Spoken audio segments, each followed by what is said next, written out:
안녕하세요. 오늘도 사연살롱을 찾아주셔서 감사합니다. 저는 31살 여자이고 남자는 34살입니다. 부모님께서 교회에서 알고 지내던 지인분을 통해 아시는 분 아들을 소개받았습니다. 식사하는 내내 즐거웠고 식사 후 영화도 봤습니다. 그 뒤로 몇 번 만난 후 사귀게 되었죠. 연애 과정에서 남친 행동이 너무 느린 문제로 몇 번을 뭐라고 한 것 이외에는 크게 싸운 것도 없어요. 그럭저럭 잘 만나왔어요. 그렇게 지내다가 그 집 여동생이 먼저 결혼을 했습니다. 결혼 얘기까지 오간 마당에 서둔뗄 집이라면 당연히 청첩장을 보내는 게 맞는 거 아닐까요? 초대해서 오건 안 오건 그건 받는 사람 입장이고 무조건 줘야 하는 게 맞다고 생각하는데 청첩장을 안 주더라고요. 그래도 저희 어머니가 서둔뗄 집인데 가보긴 해야겠다 해서 저랑 둘이 가서 축의금 내고 얼굴 보고 왔어요. 게다가 시누이잖아요. 청첩장도 안 준 상태에서 결혼식에 와줬으면 그 다음 날이라도 고맙다고 저희 부모님께 전화라도 해야 하는 게 맞지 않나요? 저한테 예비 시어머니란 사람이 카톡으로 어머니한테 고맙다고 전해드려라 이렇게 보내고 끝이더라고요. 무슨 이런 경우가 다 있지? 결혼 전부터 저희 집 무시하나 싶기도 하고 부모님도 상당히 불쾌해하셨어요. 그래도 사람마다 부담이라고 생각하는 기준이 다를 수도 있겠다 싶어 넘겼습니다. 우리 가족이 부담 느낄까봐 배려한 걸 수도 있으니까요. 그러다 상견례를 하게 됐죠.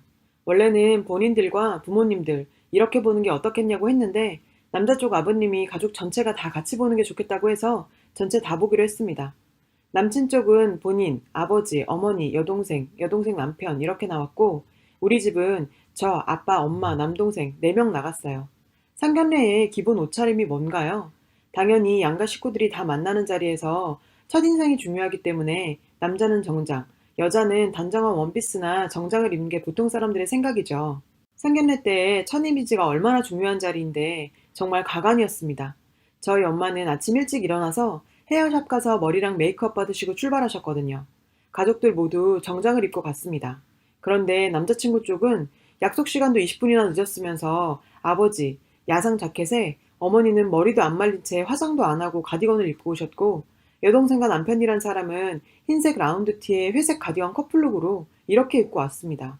저희 가족은 그 자리에서 표정 굳었는데 그것도 모르고 그냥 편하게 얘기하더라고요. 신혼집 문제는 저와 남친이 모아둔 돈에 저희 집에서 1억, 남친 집에서 4천 이렇게 보태주시기로 먼저 얘기가 되어 있는 상태였어요. 예전엔 더 잘 살았는데 지금 사정이 좀 어렵다면서요. 그래서 저희 엄마 아빠가 딸내미 더 예뻐해달라며 이해하셨고 그런 돈 문제는 더 이상 예민하게 얘기 나눌 거리는 없는 상태였습니다.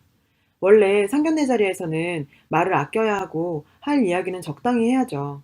근데 예비 시어머니 되시는 분은 자꾸 저희 엄마한테 예물은 어떤 수준을 원하시냐고 무엇을 원하냐고 노골적으로 3번을 물어보더라고요.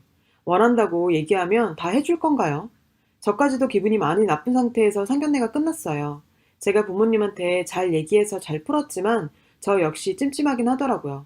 그런데 그 집은 그런 기본적인 것들을 몰랐어요. 상견례 후에 제가 남친에게 물었습니다. 어머님 여동생 부부는 그렇다 치고 상견례 자리에 아버님 야상 자켓은 뭐냐 했더니 그 전날 비싸게 주고 산 거라 잘 어울려서 입고 나간 거라고요. 이 집 뭐지? 라는 생각이 들었죠. 그래도 그때는 남자친구 사람 하나는 괜찮다고 생각했기에 어찌저찌 결혼 날짜를 정했고 그에 맞게 예식장이며 신혼여행, 스드메, 한복 등 전부 준비하고 있었습니다. 한번 터진 건 양가 어머님들 한복을 고르러 가는 날이었어요. 한복집에 친하지 않은 관계의 사돈끼리 같이 가면 별로 좋지 않다는 말을 들어서 얼굴 한번 보신 분들인데 뭐 그리 친하겠습니까? 그래서 따로 모시고 갈 예정이었어요. 예비 시어머님이 이상한 고집을 부리기 시작하는데 한복을 꼭 우리 친정 엄마랑 같이 가서 대여하시겠다는 거예요. 그래서 저희가 너무 튀지만 않으면 굳이 맞추지 않아도 된다고 설명을 드렸어요. 그래도 계속 같이 입어야 한다고 우기셔서 시간 맞춰서 한복집 예약하고 만났죠. 한복을 고르고 있는데 갑자기 사돈, 내가 딸 시집 보낼 때 분홍 치마를 못 입어봤는데 우리 아예 똑같이 흰 저고리에 분홍 치마 입는 게 어때요? 하면서 신부 측 한복을 고르는 거예요. 모두 다 당황해서 멍 때리고 있는데 눈치챈 한복집 사장님이 아유 그렇게 하시면 아무리 신랑 측 신부 측 나눠져 있다 해도 하객들이 헷갈리세요 하면서 말렸는데 괜찮대요. 괜찮긴 누가 괜찮은 건지. 그러면서 그 자리에서 30분을 자기 소원이라면서 어필하시는 거예요. 저랑 엄마랑 그래도 그건 아닌 것 같다고 그러면 차라리 위에 연한 하늘색 저고리에 치마는 분홍 치마를 입으셔라. 우리 엄마는 색을 더 고르지 않고 노랑이나 더 하얀 저고리를 입겠다고 절충안을 내놨죠. 근데 계속 하얀 저고리에 분홍 치마를 같이 입어야 예쁘대요. 또 자기 친구가 그렇게 입고 화촉점화를 들어가는데 너무 예뻤다 하면서요. 참, 우린 보도 듣도 못한 일인데 이런 말 그렇지만 끼리끼리 논다고 주변엔 그런 사람이 또 있구나 싶었어요. 게다가 한복집에서 구매 말고 대여하는 건 한 벌씩밖에 없어서 같이 입을 수도 없었어요. 계속 마음에 드는 게 없다, 너무 촌스럽다 하면서 태클을 거시니 한복집에서 근처에 한복집이 또 있으니 거기 가보라고 하시면서 나갔음 하는데 정말 너무 창피했어요.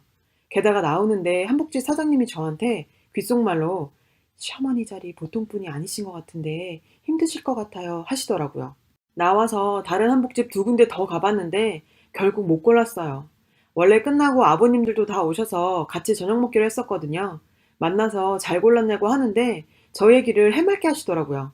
아버님들도 그 얘기에 벙쪄 있는데 도저히 안 되겠다며 본인이 돈 다 낼 테니 대여 말고 그냥 새로 맞추자는 거예요. 그 자리에서는 대답하지 않고 헤어졌어요. 오면서 차 안에서 우리 엄마가 얘기하다 우시더라고요. 여태 살면서 오늘처럼 창피한 적이 없다면서 화를 누를 수 없어서 눈물이 다 난다고요. 엄마가 저러시니 저도 마음이 돌아서려고 했습니다. 그런데 예비 시어머니 또 그날 집에 가시다 발을 헛디뎌서 급하게 응급실 갔는데 팔도 부러지고 갈비뼈가 나가고 발목도 삐끗해서 인대가 나갔다는 겁니다. 적어도 2달은 병원에 입원하셔야 한다고 했어요. 그래서 알았다. 우선 병간호 잘하고 나중에 얘기하자 했고 제가 병문안 온다 뭐 그런 얘기 안 하니 이상했는지 만나자고 연락이 왔어요. 만나서 얘기하니 자기 아버님도 한복을 그렇게 하는 건 아닌 것 같아서 그냥 대여하기로 했다고 하더라고요. 정말 너무 미안하고 자기가 면목이 없다고 그렇게 얘기하길래 참, 이 사람은 무슨 죄인지 안타까운 생각도 들어서 병문안 갔다 한복 사건은 그렇게 마무리됐어요. 예단 예물을 하면서 정말 결정적인 사건이 터졌습니다.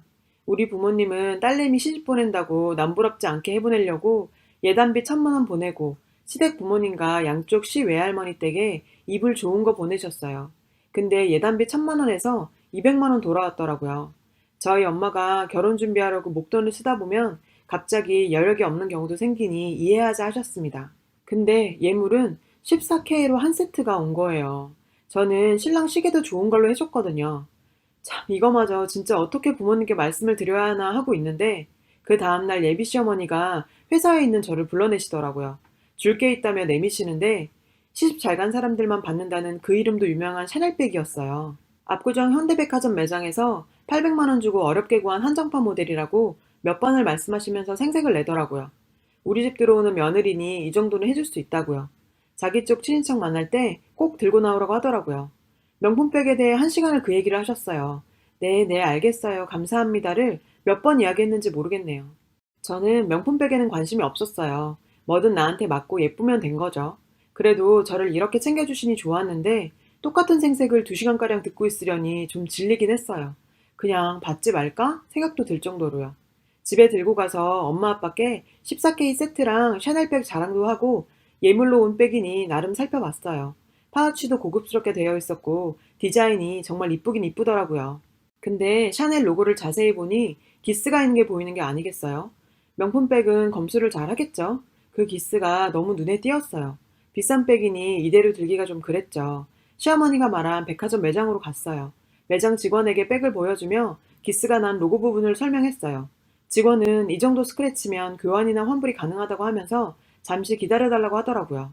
한정판으로 나온 모델이라 교환은 어려울 수도 있다는 친절한 설명과 함께요. 한정판이 맞았나 보네 하고 기다리고 있었죠. 잠시 후 직원분이 나오더니 고객님 어디서 선물 받으신 건가요? 하고 묻더군요. 그래서 선물 받았다고 여기서 저희 시어머니가 구입했다고 말했어요. 직원분이 그게 아니고 직접 구매하신 게 아니라 선물 받으신 거죠? 한 번 더 물었어요. 그때 감이 오더라고요. 저희 샤넬 매장에서 판매된 물건이 아닙니다. 죄송합니다. 정말 말로만 듣던 짝퉁백이었던 거예요. 얼굴이 달아오르는 게 느껴질 정도로 창피했어요. 그 직원이 죄송할 게 뭐가 있나요? 그 순간 정말 가슴 깊이 있던 응어리가 올라왔어요. 결혼 준비하면서 지금까지 저를 그리고 우리 집을 농락한 시어머니의 행동들이 떠오르더군요. 진짜 이건 아닌 것 같은데 만약 이대로 결혼을 하게 된다면 제 결혼 생활이 어떻게 될지 뻔히 보이기도 했고요. 그날 오후에 남친에게 전화가 왔어요. 예비 시댁에서 저녁 먹자고요. 그래, 뭔가 잘못된 건 맞지. 가서 물어나 보자 싶어 저녁에 그 집으로 갔습니다. 시댁에 도착했는데 역시나 저녁 준비가 하나도 안 돼 있었어요. 그래요, 뭐 손수 준비한 음식 기대도 안 했습니다. 예비 며느리한테 짝퉁백을 준 사람인걸요. 이걸 어떻게 말을 꺼낼까 하던 찰나에 예비 시어머니가 저에게 예물은 마음에 드냐며 샤넬백 얘기를 먼저 하는 거예요. 마음에 안 들 리가 없다면서요. 그 순간 정말 더 이상 참을 수가 없었어요. 쇼핑백에 넣어놨던 백을 꺼내 시어머니에게 보여주면서 어머니, 이 백 어디서 사신 거예요? 말씀하신 백화점 맞아요? 했더니 그럼 거기가 우리나라에서 두 번째라면 서럽잖니 이러시는 겁니다. 로고에 기스가 나 있어서 그 백화점에 다녀왔어요 하고 말씀드렸죠. 그랬더니 엄청 화를 내면서 그런 건 자기에게 얘기하지 뭐하러 갔다 왔냐고 난리를 치는 거예요. 상황 파악을 못한 것 같아서 어머니가 사주신 그 백 짝퉁이라고 하던데요. 어떻게 된 거예요? 그랬더니 뭐라는 줄 아세요?